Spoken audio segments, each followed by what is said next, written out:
It's Jules. Welcome back to the Website Success Show, where I teach beauty, health and wellness business owners simple strategies to help you get more traffic and sales through your existing website.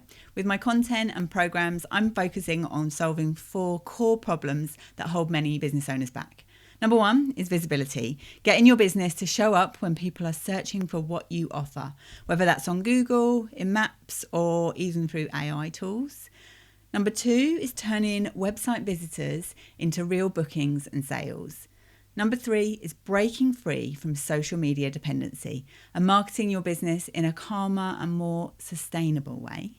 And number 4 is knowing exactly what to focus on first, so you stop wasting your precious time and start building visibility that really lasts for your business. So if that sounds like what you need, you're in the right place. So let's get started. So today I'm going to talk about problem number 1. I'm going to go back to basics. It's a while since we've talked about some basics of getting your business to actually show up on Google. So I thought we would dive into that today, and just hopefully it's a good little refresher for you around this. If you've heard this before. If you've never heard this before, if this is your first time listening, then welcome. Hopefully this will just give you some ways or some points that you can get started really on actually getting more visibility for your business. So last week, in episode 108, we talked about the 3 brain modes that we use when we're building websites, and the 3 different parts of our brain, which we often try and cram all in together, and we try and end up doing all 3 things at once. So we start off with the strategy, where we need to know what we need to do to make our website better. We need to think about our messaging. We need to think about what problems we're solving for our customers and clients, and need to get really clear on that, on what needs to happen and how and everything. Then we have creator mode, which is where we actually create the content for our website. So we start writing copy, we start gathering images, creating visuals, all of those kind of things. We're actually doing that, using that creative part of your brain. And then the third part is when we actually go into our website builder and build it all out. And if we can keep that all separate, it makes things so much easier. So head back and listen to that episode for me to really dive deep into that for you. But this part of today is really, we're talking about the strategy. So we're talking about how you can actually make the most of your visibility, make sure that you are actually showing up on Google and actually getting some traffic through to your website. So before you start thinking about how can I actually make edits to my website and show up on Google, we need to be really clear on our messaging. So we need to know exactly who we're selling to. We need to know what problems we solve for them, and we need to know what we actually want to show up for on Google. This is something that comes up quite a lot when I'm working with clients, where I'll ask them actually, what do you want to show up for? What do you think you should be showing up for?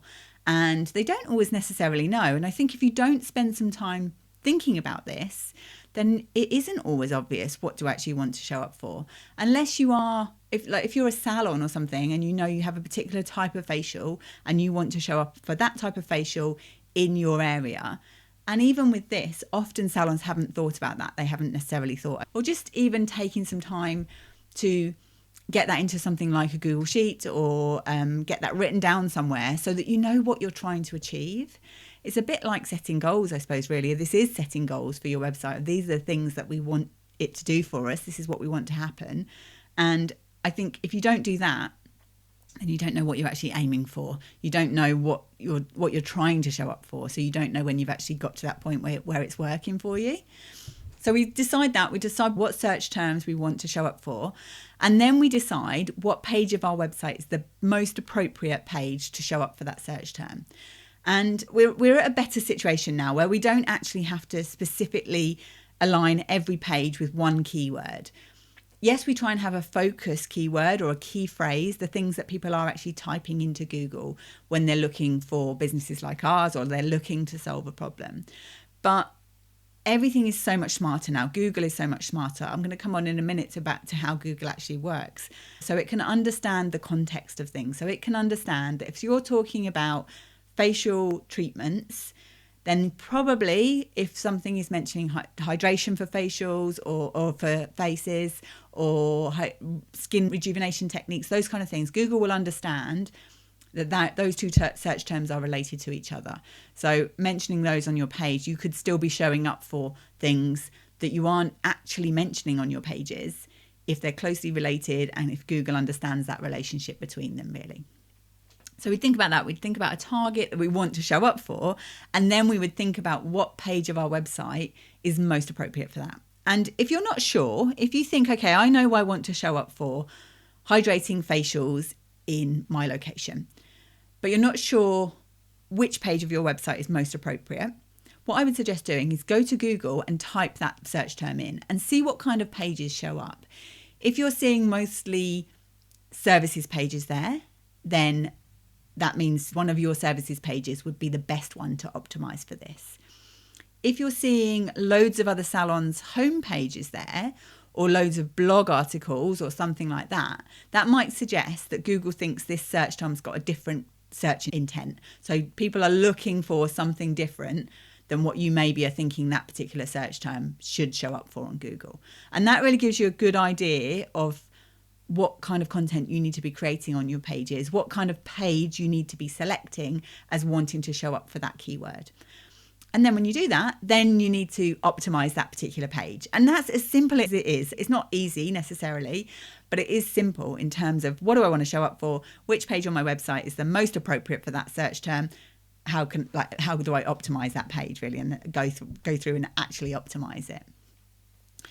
So actually something I feel like I want to mention here before I dive into the kind of the how to actually do that is why our own website matters. This is something I've mentioned this a lot. Over all of the episodes of the podcast, I've mentioned this a lot. But episode 12, I talked specifically about why owning your own content first and creating content that you own first is so important for success in your business and for marketing your business. I was on a strategy call with Adam from Podcasting Business School. He does free calls once a month. They're really good. If you've got a podcast, I definitely recommend following him. I've learned so much from him about podcasting. But he had a situation this week where his Threads account got shut down. He had about 3,500 followers. He was really active in there multiple times a day. He was actually posting in there. Yeah, very engaged with other people as well. And a bot decided that his account was a bot and shut it down. And he's not been able to, this point, he's not been able to get it back yet. He was very determined that he's going to keep trying and keep, slogging away at it, trying to get it back. But it just shows our vulnerability. If we're creating content that isn't on our own domain, isn't content that we own, our websites, our podcast is something that you own. Obviously, he's got his own podcast. He's got an email list as well, which is the most valuable thing that you own. Your email list is your direct line to your customers. And if everything goes away, if everything else goes away, if your social media goes away, if you've got an email list and you've got a place where people they can find you, i.e. your website, then that does make you in a much less vulnerable position with this kind of thing, really. Let's talk a little bit about why we focus on Google. I think this is something that's really important when we're coming back to basics. Really important to understand why Google is why we talk about Google so much. Why there's the phrase of I need to go and Google it rather than I need to go and Bing it or Yahoo it or whatever. And I think there's lots of rumors that Google is dead and that SEO is dead. And actually it's not true. We're still at the point now where Google has over 90% of search traffic. When people are searching for something, they're searching to find an answer to something, find a solution to their problem. Google is still the main player in search. And if you optimize your website for Google, that will help you to show up in the other places as well. So if you optimize for Google, you're much more likely then to show up in Bing, in AI searches as well. There is definitely some nuances in AI searches, and I've talked about this in a few episodes. I'll link it in the show notes. But realistically, we need our website to be set up in the way that it would show up on Google to stand a chance of it showing up in AI search as well. So Google wants to deliver the best search results for its customers. So Google's customers are the people that are doing the search, and the way Google makes its money is by selling advertising space. So Google's little robots go out and they crawl through all of the internet pages. They crawl through all the different websites, and then they put them into a big catalogue essentially, which is Google's index. They decide where these pages should go in and the most appropriate search terms that these pages should be aligned with. And the words that you use on your website are what then helps Google to decide where you actually should fit into the index. And the more you can align with what people are actually searching for, the more relevant you are, the more authority you show through your website, the more likely Google is to trust your website and to actually put you in the right places in the index. And Google's robots are very smart. They know more and more, and they are so much more able to understand the content of our website now than they ever have been in the past.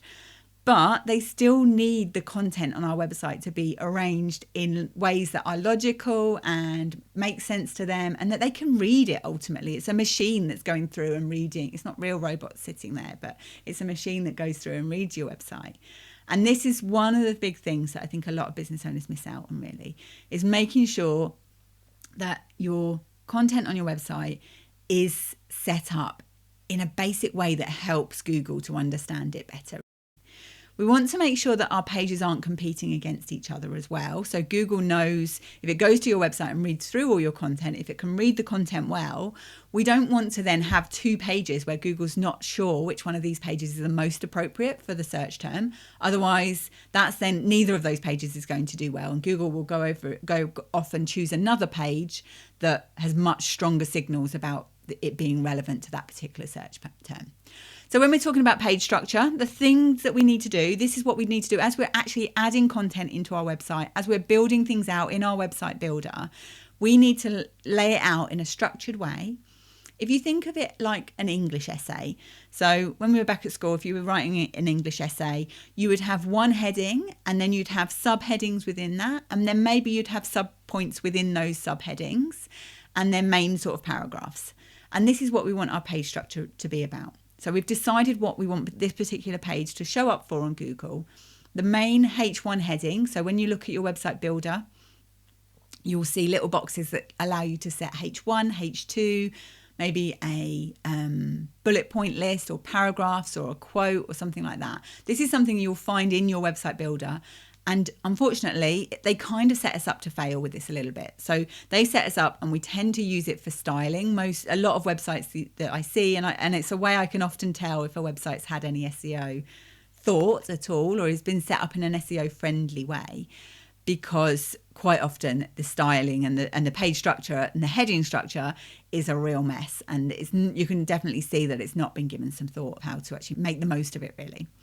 So rather than using it to make some of your words look bigger on your website, some of them smaller, different styles, those kind of things, this is actually should be something that you think about the structure and the content on your website first. This comes from when websites were completely coded, and this is telling the whatever bot is reading through your website, the browser or Google's bots, AI bots, is telling it what the order of the page is. It's telling it what the most important parts of the page are. It's telling it how the context all fits together as well. I definitely would recommend planning this out on paper. This is part of that thing of actually planning your website before you dive in and start building it, making sure that you then know it's a logical structure. So you're never going to have a H4 at the top of the page followed by a H2, then you've got a H1, then you go back to another H4. It should always form that hierarchy, a logical hierarchy down the page, which sounds quite technical. It's actually really not. When you think of it that way and you take it back and just think of this, all of your website is a document on the internet, really. Each individual web page is one particular document. And if you just lay that out logically, that makes a big difference. And as I say, this is something a lot of business owners don't do and don't think about. And you can check this yourself as well. So if you're not sure whether your pages are laid out in a structured and logical way, then you can download a Google Chrome plugin called AIO SEO. It's one I use daily, I use it multiple times a day. You can just really quickly go to your website, click on the plugin, and it will open up a box and it will tell you the structure of your site. So it will tell you what your page titles and descriptions are. It will give you an idea of whether they're the right sort of length as well, because that does make a difference with your SEO. It will tell you what heading tags you've got on your page. So whether you've got H1s or whether you've got, I think the record I've ever seen is something like 36 H1s on a website. And actually that was when FBA Create updated, or High Level updated their website builder. and it automatically changed a lot of stuff in the back end. Luckily, I spotted it. Luckily, I could change it myself easily. But yeah, that was the record for them, I think, that I've ever seen. But quite often I'll see websites that have got at least 10 H1 headings. And that's not really telling Google then, this page is about this particular thing. That H1 heading is one of the strongest signals that you can send to Google about what this page is about, really. So make a nice logical structure of your page, and then whatever you are actually trying to show up for, so those keywords that you're trying to show up for on Google, ideally you want those to be in the first 250 words of the page and the last 250 words. And ideally about every 250 words, you want to be bringing it back to that topic or back to that main theme. It doesn't mean that you have to repeat it like verbatim every time you have to repeat the same thing exactly. You can use similes and related terms, but you're basically just bringing it back to that topic of what this page is all about. Behind the scenes with this, that's where you would also include that in your page title and your page description as well. You can also include structured data or schema markup, which is a little bit more technical, but it's something that I again see this missing on a lot of websites. That can really help. What it essentially is, when the internet first came about, the people that were in charge, basically, for a better way of saying it, of actually coding websites and trying to make it sort of a bit easier and a bit more structured and a bit more universal, came up with this system that it's basically code that you put on your site, and it helps Google and anything else that's going to be ranking websites, helps them to actually understand the context of your website. So you can add things in there like that you are a business, you've got a location, you've got reviews, what your business is about. Those kind of things are in there, but it helps just to make it much more easy for the bots to understand your website, essentially. So it's really important. It's something that you can do yourself. A lot of website builders have this built in. So I do this manually on websites. When you get your head around it, it's quite simple, and actually adding it into your website is quite simple to do as well, really. So besides structured data, you can also add those keywords into at least one of your image alt texts.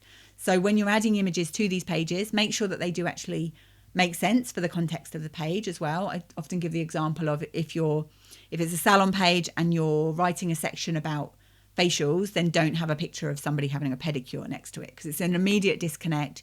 You wouldn't then be able to put in that alt text, hydrating facial located in wherever town you're in, or those kind of things, which then supports the SEO. It's actually then just confusing everything, really. Make sure that you set up Google Search Console. So once you've actually optimized your pages and made sure that you've got them set up, you're targeting those keywords, you're actually talking about what you want this page to show up for in those important places on the page, make sure you've got Google Search Console set up. This is something else that a lot of people don't do. So Google Search Console and Google Analytics are free tools from Google that can help you understand where people are coming from to actually arrive on your website. That's more like Google Analytics, really. So whether people have come through social media, through organic search, through paid ads, through email marketing, those kind of things. You can see that in Google Analytics, and you can see how long they've actually spent on your website and what pages they've visited. And then Google Search Console, I think, is actually more important and more helpful when you're thinking about how to actually show up on Google.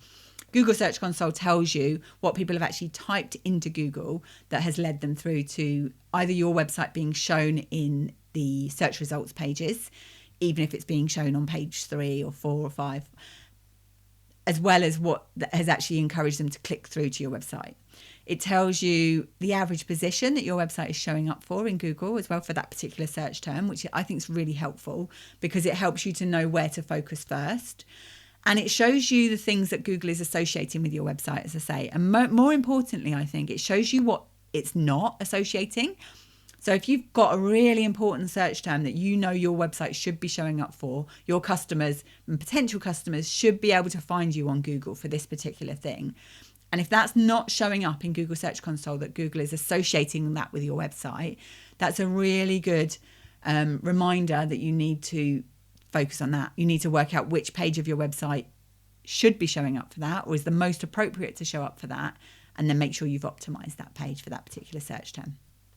What you can also do with Google Search Console is you can submit your sitemap in here. So a sitemap is something that just helps Google to understand the pages of your website, helps it, and not just Google, as I say, any search engine, to understand the structure and the pages of your website. And without that, it's quite hard for Google to crawl through your website pages and understand, that this page leads to that page and this is an important page of your website. So it's a simple thing. You can go to your website builder and generate a sitemap. It's normally really easy to do. A lot of website builders do this automatically. If not, and if you don't know how to do this, you can Google it. How do I generate a sitemap for FBA Create? How do I generate a sitemap for Squarespace? But whatever your website builder is in, and then you can go into Google Search Console and actually submit your sitemap there, and that really helps Google to understand your website better. I do have a course that can help you with both of these tools. So on my website, it's just a short course, and it's all about how to set up and use both Google Analytics and Google Search Console. Really helpful, and it will just allow you to actually go through and get it set up. Even if you're thinking, I don't want to do anything with my website, or I'm not ready to tackle my analytics or to think about Google Search Console, if you set it up, then when you're ready, that data will have been gathering in the background. And the sooner you do this, the sooner that Google can understand your website, the sooner you can start actually getting some visibility with your website. Something else you can do if you're a local business as well, and I'm really passionate about this, is making sure that your Google business profile is set up. This can really help with local visibility, help with getting more traffic through to your website, but you do need to have a website obviously for that. And I was talking to somebody yesterday who wants to show up on local maps, but she hasn't got a website. And she was asking that question of, do I really need to have a website? And the answer is yes, you do, I'm afraid. You can just have a Google business profile, but it's unlikely that Google is going to be showing you in one of those top positions for it if you don't actually have a website to link to that. Because it's a strong signal to Google that your business is legitimate, it's a proper business, it's something, where Google is going to trust to actually send people through to. So definitely doing that, making sure that the pages and the context and the content that you put on your website aligns with what you're putting on your Google business profile as well. So that's another way you can really help to get some quick wins and some real visibility through your website as well. So there's a lot more obviously that can be involved in SEO strategy, but I think by understanding and implementing these basics and thinking about the pages that are closest to the sale first and foremost as well, I think that's really important. We can end up blogging, we can end up creating a ton of content for our website and then neglecting our sales pages, neglecting our homepage. Even your about page can be a really strong page that helps Google understand about you and your business, and it can just start helping you to make progress. It can start helping Google to know what you do, how you help people, and not just Google, people as well. These people that are ultimately, it's the people that we want, helping them to understand more about you. And so many websites don't. So many website owners don't worry about this, don't think about this. So many people kind of treat their website as a tick box that once they've done it, they don't ever then go back. But it's so valuable. It can make such a big difference to your business. And it's content that you own. And if that content is sitting there anyway, then even just taking a little bit of time just to think about it a bit more strategically, think about how this can support your business. Think about how you can make sure that the content that's already there is structured in the best way that you can have the best chance to actually make the most of it, really. And you just need to be doing a little bit more than your competitors for this to have a real effect in your business. So if you would like help with this, head to the website successhub.com and you can book a website potential discovery call, and we'll have a chat about where you are, where you're trying to get to, and if there's anything that I can do to help you with that. And if I can help you to get there faster, then great, we can have a chat about it. So I hope this has been helpful and given you a few things to check this week. Thanks for listening, and don't forget, social media is optional.